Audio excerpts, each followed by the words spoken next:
Muito boa tarde a todos. Uma situação que tem levantado algumas interrogações no conflito ou na situação de segurança da Ucrânia diz respeito à área de Kherson, nomeadamente à província de Kherson, ou Kherson, como se diz muito por cá, mas o KH, depois traduzido em Rússia, que é escrito com o X, o equivalente ao X do cirílico, que é o que se lê R. Gerson, portanto, basicamente, nós temos tido algumas notícias, e já há meses que se anda a anunciar que vai haver lugar a uma contraofensiva por parte dos militares ucranianos para conseguirem expulsar a Rússia e os russos de Kherson. Ora bem, em primeiro lugar, um aspecto muito importante a reter é aquilo que eu já falei na SIC Notícias aqui há cerca de 2, 3 meses. É que não basta aos ucranianos, neste momento, conduzirem aquilo que, durante a Segunda Guerra, se tornou muito conhecido como política de terra queimada, no sentido de, quando a população abandonava uma determinada vila, destruir tudo à volta, queimar, atear fogo também às suas terras e às suas posses. Para quê? Para evitar que, quando chegassem as tropas nazis, que pudessem ter abastecimentos, que pudessem pelo menos manter-se de alguma forma e que pudessem também circular livremente pelas infraestruturas e pelas estradas e rodovias e até ferrovias que estavam disponíveis. Portanto, o truque era, ou o segredo, que não há segredo nenhum, não havia segredo nenhum, é destruir tudo para que os nazis se desgastassem mais. E aqui, como falando, e eu digo nazis, não estou a compará-los naturalmente com a Rússia, que é que isto fique bem claro. Aquilo que eu vos digo é que nós temos de comparar esta perspectiva e esta política, desde logo porque tem como denominador comum a Ucrânia, e não só tem a Ucrânia como denominador comum, como ao mesmo tempo a Ucrânia, tanto numa situação como noutra, está assume uma posição muito mais defensiva. Portanto, quando se quer defender, por não se ter recursos e por estarmos perante um combate ou um conflito que é claramente assimétrico, cada um usa as armas que tem ao seu dispor, sobretudo quando se quer defender. E foi basicamente aquilo que os ucranianos começaram a fazer em alguns locais, incluindo também em locais de Kherson, da cidade, com ligação à cidade de Kherson, no sentido de destruir pontos. Qual é que é o problema aqui? É que quando se pretende contra-atacar, todas estas vias são fundamentais e podem facilitar as alternativas para, para quem quer contra-atacar. Portanto, e depois, se elas forem destruídas, naturalmente que não existem, não há, e se por um lado se dificulta a vida ao adversário ou ao inimigo, por outro lado, quando precisamos nós delas, nós depois já não as temos. Portanto, este é o primeiro dilema com que os militares ucranianos se debatem neste momento relativamente a Kherson. Naturalmente, há uma intenção de atacar, mas não podem dizimar para já o seu próprio povo, que é um pouco a postura que os russos também têm, no sentido de tentar não atacar intencionalmente civis, porque senão, além dos militares que já têm de estar a combater do lado ucraniano como inimigos, ainda fazem inimigos desnecessários onde se precisa daquelas pessoas para depois poder manter aqueles territórios conquistados. E os ucranianos têm este segundo dilema, é que não podem atacar de forma totalmente livre e indiscriminada, porque podem causar estas baixas e depois então aqueles poucos que ainda estiverem contra os militares russos ou contra a presença militar russa no terreno acabam por se voltar contra os ucranianos por estarem a dirigir e a conduzir ataques de forma indiscriminada até contra civis e contra infraestruturas civis. Portanto, este é o segundo dilema.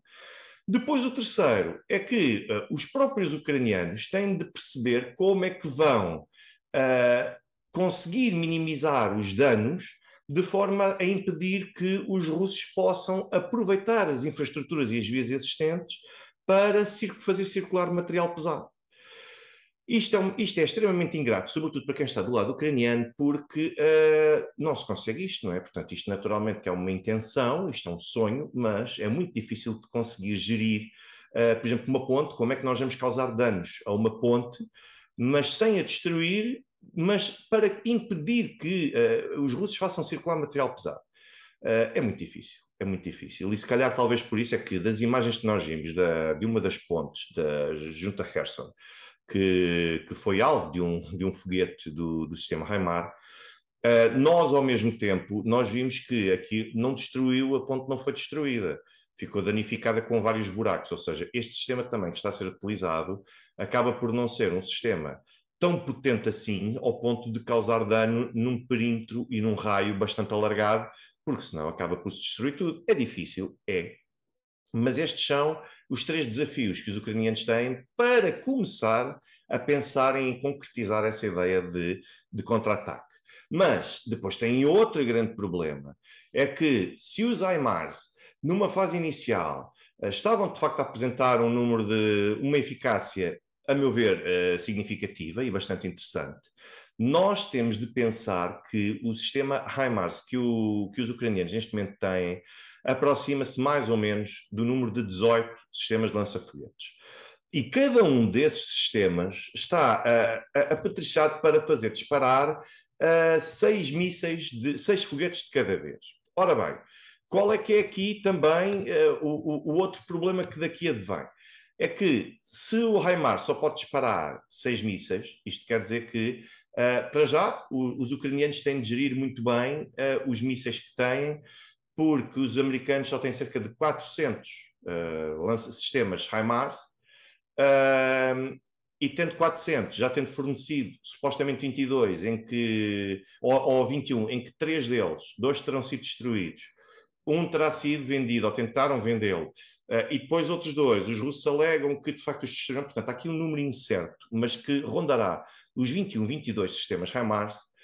Se cada um só pode disparar 6 mísseis, 6 foguetes ou 6 mísseis, bom, perante todo aquele perímetro que nós temos da frente de combate, da linha da frente, é extremamente difícil, naturalmente, conseguir garantir que o sistema HIMARS consiga cobrir a totalidade do território. Não consegue. Portanto, tem de ser muito bem gerido, até porque os mísseis que têm disponíveis são contados e usados de forma religiosa quase. E se compararmos, por exemplo, os russos têm andado a comparar o HIMARS americano com o sistema Tornado-C, que é o sistema russo. E, naturalmente, que o sistema do Tornado-C, que é extremamente parecido, e de facto é parecido, se olharem até para o equipamento, vão ver que é extremamente parecido, mas o Tornado S tem muitas vantagens que o HIMARS não tem, e o HIMARS também tem algumas vantagens que são também, a meu ver, decisivas e que pesam, que o sistema Tornado C não tem. Ora bem, se o HIMARS pode disparar 6 mísseis de cada vez, o Tornado S pode disparar o dobro, dispara 12. Depois, quanto à área afetada, quando nós falamos em metros quadrados, lá está, o HIMARS produz um dano em cerca de 60 a 62 metros quadrados. Estamos a falar de uma área relativamente reduzida. E o Tornado S produz danos numa área que é 10 vezes superior à do HIMARS. Portanto, estamos a falar de cerca de 670 a 672 metros quadrados. É significativo. O tempo de transição para a utilização do sistema também é mais vantajoso no sistema do Tornado S, porque exige um tempo de transição de 60 segundos no sistema Tornado S, e no HIMARS é 3 vezes mais. Estamos a falar de 3 minutos ou 180 segundos. Portanto, isto por si só pode fazer a diferença naturalmente no sistema de combate. Quanto à velocidade, o sistema HIMARS é ligeiramente superior ao Tornado S, portanto estamos a falar de 85 km horários contra 60 km horários. O sistema de reserva de funcionamento de quilómetros, portanto estamos a falar de 450 quilómetros em que o sistema HIMARS pode ser deslocado e pode funcionar livremente, enquanto o sistema Tornado S já será de 850.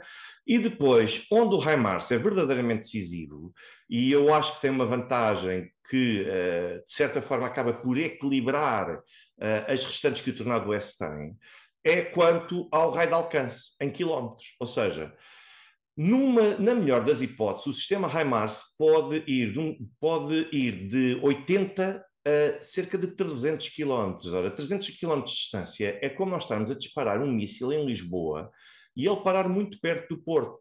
É uma distância absurda, é um disparate, em termos naturalmente elogiosos e de reconhecimento do mérito do sistema.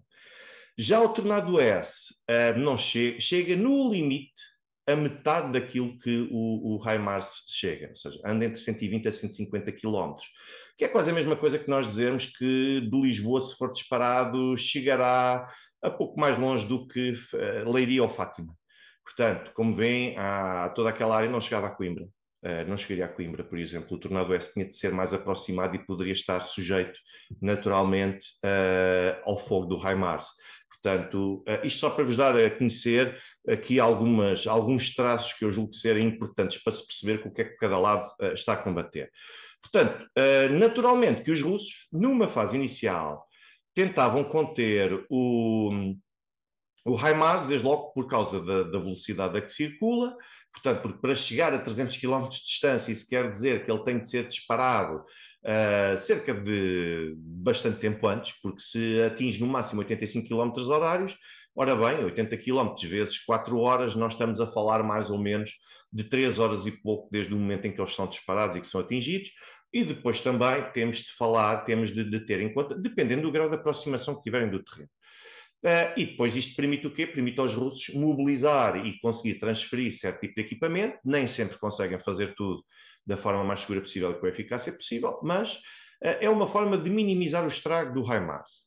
Qual é que é aqui a grande nuance que nós temos neste momento? É que o sistema S-300 de defesa antiaéreo do sistema do russo estava montado em Kherson. Houve uma altura, até à passada semana, em que Kherson ficou vulnerável e aquilo que nós vimos acontecer nas pontes é resultado disso mesmo. E porquê? Porque os russos transferiram o sistema S-300, deslocaram-no para outro local, que era onde seria mais importante e mais necessário na frente de combate e onde poderia também revelar alguma eficácia para abrir caminho para que os militares russos conseguissem abrir caminho também na província de Kherson. Qual foi o problema aqui? O problema aqui é que tornaram a zona central e principal de Kherson mais vulneráveis, puseram essa área. O que significa que houve lugar a estes ataques, com algum grau também de eficácia, mas não só isso. É que alguns sistemas S-300 acabaram por ser destruídos pelo HIMARS, pelo menos esse que está sendo noticiado ainda não foi desmentido pelos russos. O que é que os russos decidiram fazer? Decidiram transportar ou transferir para aquele local o sistema S-400 e desde que o sistema S-400 foi colocado em Kherson, os HIMARS não fizeram ainda estragos em rigorosamente nada. Portanto, tanto assim é que já se fala, naturalmente, que já se compara a percentagem de eficácia que dos HIMARS, que só com as tentativas de ataque nos últimos dias já diminuiu significativamente, muito abaixo dos 50%. Portanto, têm sido neutralizados com os sistemas S-400. Qual é a diferença aqui? É que os russos agora anunciaram que têm mais de 400 elementos ou réplicas de uma arma que pode permitir chegar até aos HIMARS e poder destruir os HIMARS. Agora é preciso saber, naturalmente, onde é que eles estão, mas isto basicamente, em termos de comparativos, os russos aquilo que estão a tentar mostrar é que se os Estados Unidos têm cerca de 400 sistemas HIMARS, então eles têm cerca de 430, se não estou em erro, daquele sistema que permite contrariar e permite até ripostar perante o HIMARS. Portanto, não basta ter um sistema de defesa antiaéreo para poder destruir os mísseis que sejam disparados pelos HIMARS, é preciso também isto. Agora, há aqui uma nova situação. Eu vou partilhar convosco um mapa que mostra basicamente a situação de segurança aqui em Kherson. Ora bem, vem aqui Kherson, naturalmente, vem aqui também a zona das pontes, que ainda cruza, onde o Rio Dnipro ainda cruza, vem que a distância é relativamente reduzida, estamos a falar de cerca de 30, 40 quilómetros face ao posicionamento dos militares ucranianos, e ontem o Nuno Rogério anunciou que os russos tinham cerca de 1.800 homens e um conjunto de equipamento que estava todo completamente cercado aqui, em Visokopilya, ou Visokopolya, como se diz em Rússia, esta é Visokopilya é o nome ucraniano, e aqui estava o sistema montado.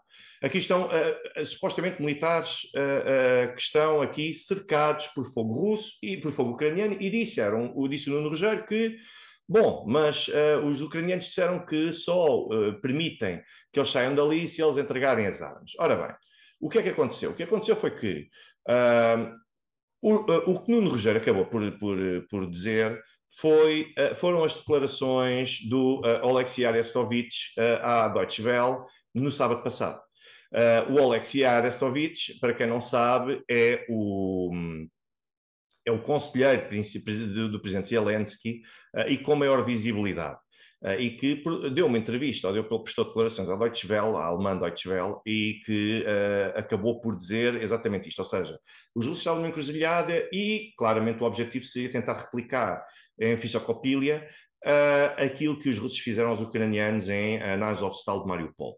Certo. Agora, o problema é que vamos atualizar a informação. Ontem, pelas 11 e pouco da noite de Portugal, nós tivemos uma notícia que foi dada pelos ucranianos, onde as declarações, onde o mesmo Arestovich veio dizer que a situação, que os militares ucranianos terão cometido erros na abordagem que fizeram e que perderam a vantagem que tinham. Portanto, os russos voltaram a equilibrar as forças, voltaram a ter capacidade de resposta para a capacidade de resposta para poder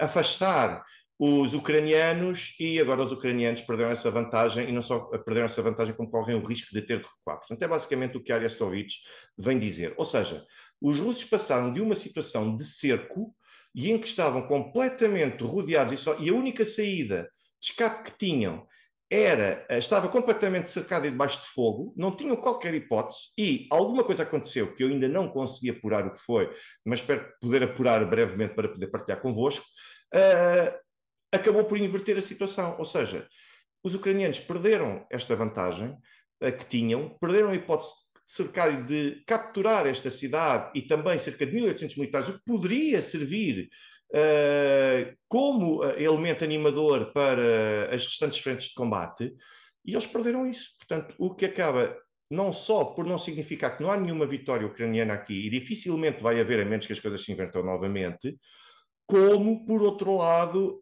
acaba por ser até uma derrota do ponto de vista moral. Ou seja, quando os próprios militares ucranianos percebem que estão numa situação de vantagem e mesmo assim não conseguem impor a sua força, não conseguem conquistar, ganhar algo que realmente os motive e capacite para outras frentes, bom, isto deve ser, do ponto de vista anímico, o pior que pode acontecer a quem está numa posição destas. Portanto, esta é de facto a situação que nós vemos que aqui nos limites daquilo que ainda é controlado aqui pelos ucranianos, e isto pode significar que no futuro os russos consigam ensaiar aqui uma outra abordagem e que venham a expandir, e agora naturalmente com outro tipo de sistemas que pode ajudar a travar pelo menos a quaisquer tentativas que os ucranianos façam de futuro. Portanto, de momento era isto que eu queria partilhar convosco, vou tentando manter essas atualizações.